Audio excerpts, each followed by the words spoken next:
na ang biggest jobs fair sa bansa na gaganapin sa araw mismo ng Kalayaan sa June 12. Handog ito ni Pangulong Arroyo sa mga kababayan nating walang trabaho at mga estudyanteng bagong graduate.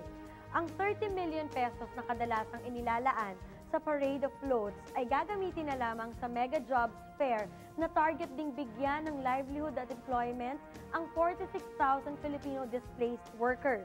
Kaya abangan nyo ang malaking event na yan na regalo sa atin ng pamahalaan.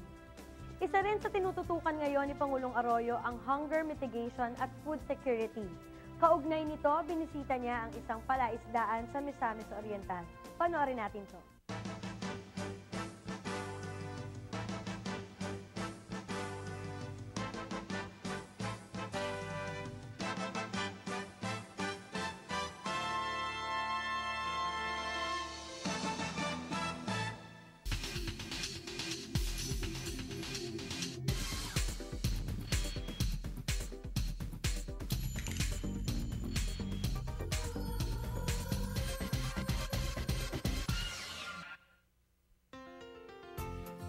Pagkain sa bawat mesa.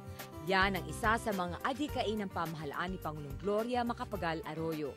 Ito ang dahilan kung bakit patuloy na pinagbubuti ng pamahalaan ang mahusay na mga proyektong pang-agrikultura na sumisiguro sa sapat na supply ng pagkain sa bansa.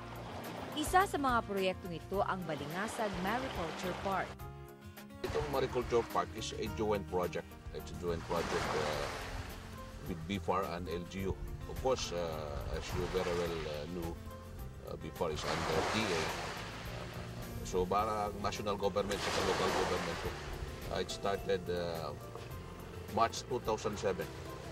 So more or less, 2 years in operation na.